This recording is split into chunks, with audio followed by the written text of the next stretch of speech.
ఓం గం గణపతయే నమః. నమః శంభవే చ మయో భవే చ నమః శంకరాయ చ మయస్కరాయ చ నమః శివాయ చ శివతరాయ చ. ఓం నమః శివాయ.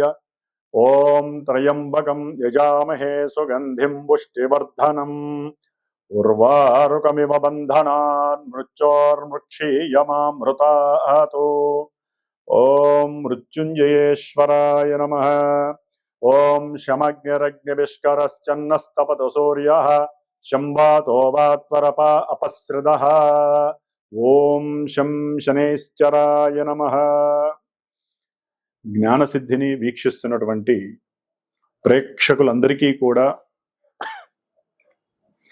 శని భగవంతుడి యొక్క అనుగ్రహముతో ఈ 135 రోజులు అనగా జూలై 27వ తేదీ నుండి డిసెంబర్ 11వ తేదీ వరకు కూడా ఈ 135 రోజులు మన యొక్క భూమి మీద శనైశ్చరుని యొక్క వక్రగతి సందర్భముగా ఆయన యొక్క పాపపు కిరణాలు అత్యంత వేగవంతంగా చాలా ప్రతికూలమైనటువంటి పరిస్థితుల్ని కలుగజేసేటటువంటి స్థితిగతుల్లో మనందరము కూడా కర్మలని అనుభవించడానికి సిద్ధంగా ఉండాలి. కాబట్టి ఆ ఈశ్వరుడు హనుమంతుల వారు శనైశ్చరుని యొక్క అనుగ్రహము పరిపూర్ణంగా కలగాలని ఆశిస్తూ ఆశీర్వదిస్తూ, మరి మనకి మేషరాశి నుంచి ద్వాదశ రాశులైనటువంటి మీనరాశి వరకు కూడా ఏ ఏ రాశుల వారికి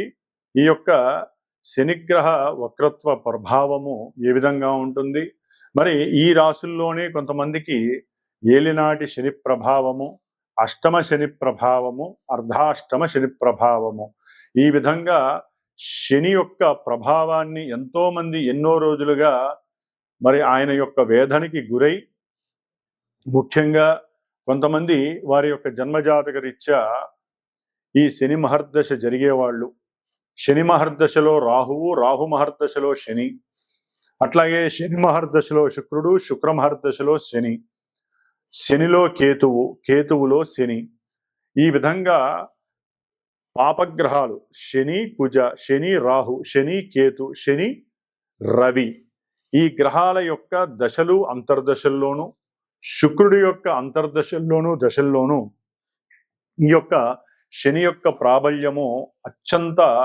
మరి ఘోరాతి ఘోరమైనటువంటి ఎన్నో భావాలని ఆయన యొక్క కండిషన్లోకి తీసుకొని నానా రకాలైనటువంటి ఆటంకాలు, ఇబ్బందులు, ప్రతిబంధకాలు, సమస్యలు, తట్టుకోలేనటువంటి మానసికమైనటువంటి విచార దోషాలను కలుగజేసేటటువంటి శని భగవానుడు మరి పాపగ్రహమై, ఒక గ్రహము ఎప్పుడైతే పాపగ్రహమై వక్రిస్తుందో అది ఇంకా పాపత్వాన్ని ఇస్తుందని మన యొక్క శాస్త్రము తెలియజేస్తోంది. అయితే ఇక్కడ ఒక చిన్న విషయాన్ని గ్రహించాలి. మనకి జన్మరాశి అనేటటువంటిది మానసిక ప్రభావాన్ని మాత్రమే కలిగి ఉంటుంది, కలుగజేస్తుంది.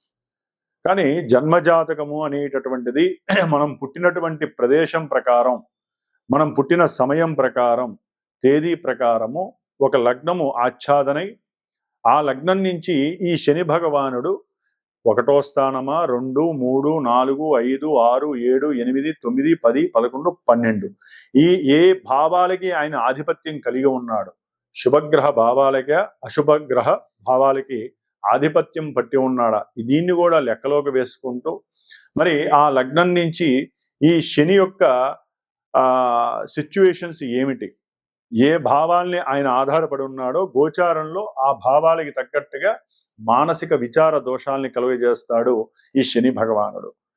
మరి ఈ యొక్క కలియుగంలో శని బాధల నుంచి, ముఖ్యంగా ఈ వక్రించిన పాపగ్రహమైనటువంటి పాపత్వాన్ని ప్రసాదించేటటువంటి మరి కలికి అత్యంత దగ్గరగా సహకరిస్తూ ఉండేటటువంటి ఈ యొక్క శని యొక్క బాధల నుంచి తప్పించుకోవడానికి ఒక చిన్న శ్లోకాన్ని చెప్తాను. కర్కోటకస్య నారస్య దమయంత్యా నలస్య చ ఋతుపర్ణస్య రాజర్షేః కీర్తనం కలినాశనం. అంటే మనకి అందరికీ తెలిసినటువంటి విషయం నల దమయంతుల యొక్క చరిత్ర.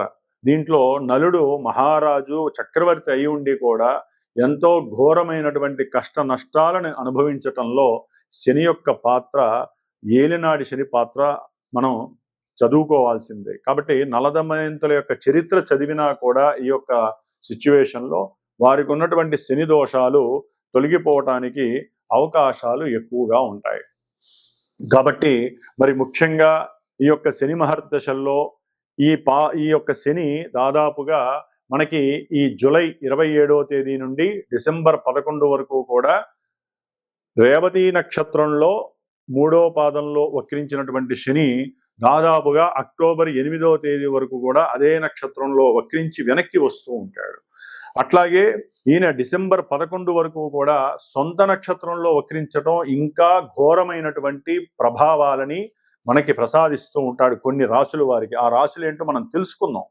అయితే ఈ వక్రత్వంలో ఈ గ్రహము చాలా వరకు తన యొక్క కిరణాలని ముందు ఇవ్వాల్సినటువంటి, అంటే ఇప్పుడు మీనరాశిలో జలరాశిలో రేవతి నక్షత్రంలో 3వ పాదంలో ఉన్నటువంటి ఈ శని భగవంతుడు తన యొక్క దృష్టిని, 3వ దృష్టిని వృషభ రాశి మరియు మిథున రాశి ఈ 2 రాశుల మీద ప్రభావితం చూపిస్తూ, ఇప్పుడు ఆయన వక్రించిన తర్వాత కొంచెము నక్షత్రాలు అంటే రోహిణీ నక్షత్రము, మృగశిర నక్షత్రం ఈ 2 నక్షత్రాల మీద అధికంగా తన యొక్క శక్తిని ప్రసాదిస్తాడు. అట్లాగే తన యొక్క సప్తమ దృష్టి ఇప్పటి వరకు కూడా కన్యారాశి మీద, కన్యారాశిలో ఉన్నటువంటి ఉత్తర ఫల్గుని నక్షత్రము, హస్తా నక్షత్రం మీద ఉండేది. అట్లాగే చిత్తా నక్షత్రం మీద ఉండేది. ఇప్పుడు ఆయన వక్రించినప్పుడు ఎక్కువ శాతము రోహిణీ నక్షత్రము, హస్తా నక్షత్రము, ఉత్తర ఫల్గుని నక్షత్రం మీద ఆయన యొక్క ప్రభావం చూపిస్తాడు. అట్లాగే శని భగవానుడు మీనరాశిలో ఉండి తన యొక్క దశమ దృష్టిని మీనరాశి మీద ప్రభావితం చూపిస్తూ దాదాపుగా పూర్వాషాఢ నక్షత్రము, ఉత్తరాషాఢ నక్షత్రము ఈ యొక్క నక్షత్రాల మీద తన యొక్క ప్రభావాన్ని అధికంగా చూపిస్తూ ఎన్నో అనారోగ్యాలని, అనుకున్న పనులలో వాయిదాలని, అసలు అనుకున్నది జరిగింది అనుకుంటే మహదానందంగా భావించే పరిస్థితులను కలగజేస్తూ ఈయన ముఖ్యంగా ఆర్థిక విషయాల మీద, అనారోగ్యానికి సంబంధించిన విషయాల మీద, అనుకున్న పనుల్లో ఆటంకాలు కలగజేయటం, ఆలస్యాలు, అది వివాహమైనా విద్యపరంగా ఎన్నో ఆటంకాలు, ఉన్నత విద్యలు లేకుండా చేయటం, విదేశాల్లో ఉన్నటువంటి వాళ్ళని ఇబ్బందులు పెట్టడము, ఉద్యోగాదుల్లో ప్రమోషన్లు వస్తాయి అనుకుంటే అది కాస్త ఉన్న ఉద్యోగం తొలగిపోవటం, ఇలాంటి ఎన్నో రకాలైనటువంటి ప్రతికూల పరిస్థితుల్ని ఇవ్వటంలో శని భగవానుడు మహాద్యట్ట. మరి ఈ యొక్క వక్రించిన శని ఫలితాలు ఈ యొక్క జన్మరాశులకి అంటే మేషం నుంచి మీనరాశి వారికి ఏ విధంగా ఉంటాయో తెలుసుకుంటూ, ఎవరికైనా సరే జన్మజాతకంలో లగ్నాతు ఈ యొక్క శని ఎవరనేది తెలుసుకునే ప్రయత్నాన్ని చేయండి. అసలు ఏ దశలు జరుగుతున్నాయో తెలుసుకోవడానికి ప్రయత్నం చేయండి. ఈ యొక్క ఫలితాలు విని ఎవరూ బాధపడక్కర్లేదు, అట్లా అని సంతోషపడకూడదు. జన్మజాతకరీత్యా మాత్రమే దశలు, అంతర్దశలు మనల్ని యాక్టివేట్ చేస్తూ ఉంటాయి. కాబట్టి కొంతవరకు ఈ శనిచ్చే ఫలితాలు ఏ రాశుల వారికి ఏ విధంగా ఉంటాయో తెలుసుకుందాం. ఓం శం శనైశ్చరాయ నమః. మేషరాశి. మరి మేషరాశి వారికి శని భగవానుడు 10వ స్థానము అంటే కర్మస్థానానికి, లాభస్థానానికి అధిపతి అయి 12వ స్థానములో దాదాపుగా కొన్ని నెలల బట్టి కూడా రుజుమార్గంలో ప్రయాణం చేస్తూ ఇప్పుడు ఈ యొక్క జూలై 27వ తేదీన వక్రిస్తున్నాడు. ఎక్కడ? రేవతి నక్షత్రములో 3వ పాదములో. దీని ద్వారా రేవతి నక్షత్రానికి సంబంధించిన కొన్ని నక్షత్రాలు ఉంటాయి.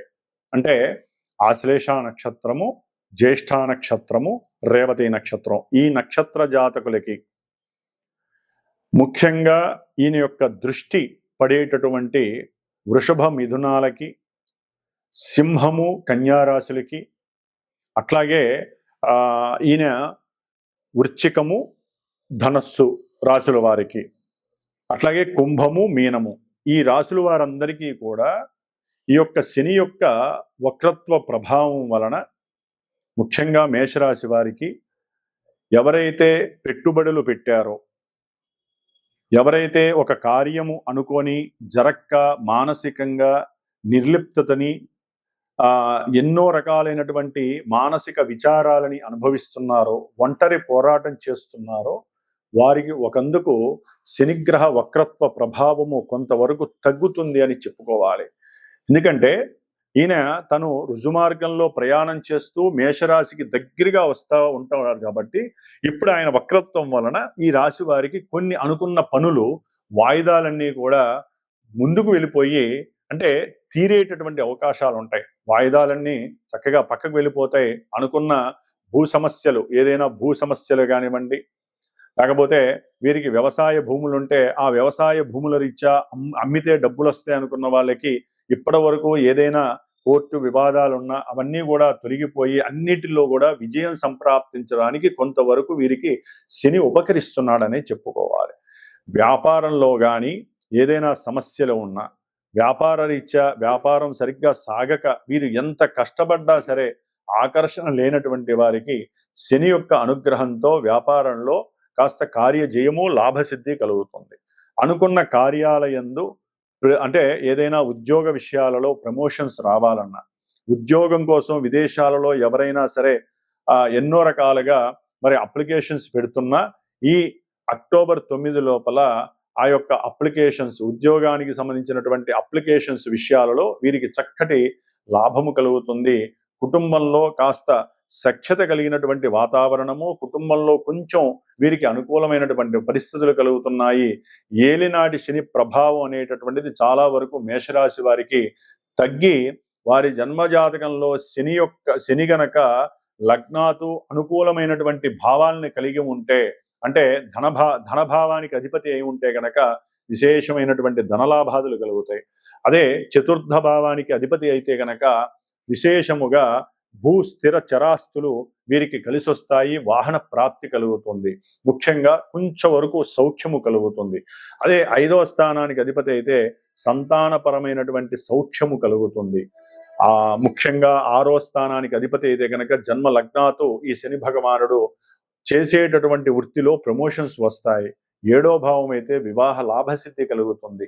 8వ భావం అయితే కనుక ఎవరైతే దీర్ఘకాలిక అనారోగ్య బాధలు అనుభవిస్తున్నారో వారికి ఆయుర్వృద్ధి కలుగుతుంది.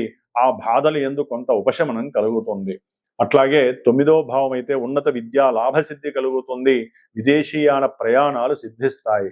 ఇందాక అనుకున్నట్టుగా 10వ భావం అయితే కనుక చక్కటి ఉద్యోగంలో వీరికి ఉన్నటువంటి నాలెడ్జ్తో డెవలప్మెంట్ ఉంటుంది.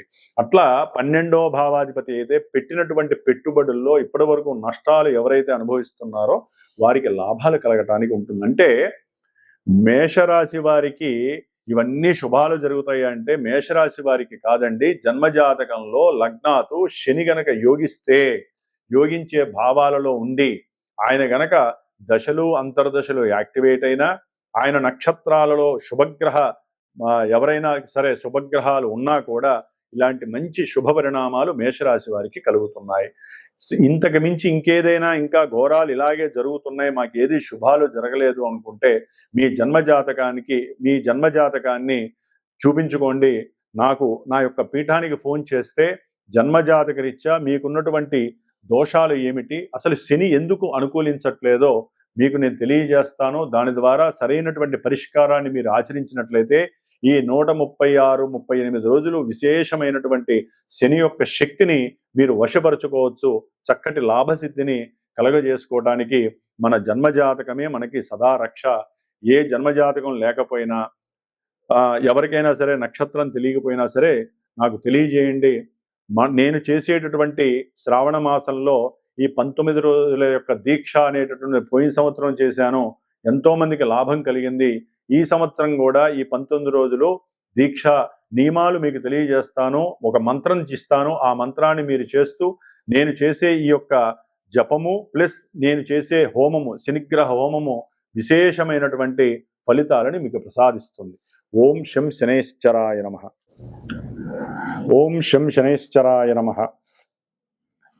ఎవరికైతే గనక శని మహర్దశలు కానీ అంతర్దశలు జరిగిన పుష్యమీ నక్షత్రము, అనురాధ నక్షత్రము, ఉత్తరాభాద్ర నక్షత్రము ఈ నక్షత్ర జాతకులు కానివ్వండి, అట్లాగే కుంభరాశి, మీనరాశి, మేషరాశి, వృషభ రాశి, అట్లాగే మనకి ముఖ్యంగా కన్యారాశి, ధనుస్సు రాశి ఈ రాశుల వారు ఈ అంతర్దశలు దశలు జరిగేవారు తప్పకుండా శ్రావణ మాసంలో మనకి బహుళ శుద్ధ విధియ నుండి దాదాపు 19 రోజులు పంచమి వరకు కూడా నా యొక్క శ్రీమాత జ్యోతిషాలయ పీఠంలో ఈ యొక్క శనిగ్రహ పీడలు బాధలు తొలగించటానికి ఒక దీక్షా కార్యక్రమం 19 రోజులు నిత్యము 1000 సార్లు శనికి సంబంధించినటువంటి మూలమంత్ర బీజాక్షరాలని అట్లాగే మూలమంత్ర వేదమంత్రాన్ని కూడా జపిస్తూ నిత్యము 19 రోజులు రుద్రుడికి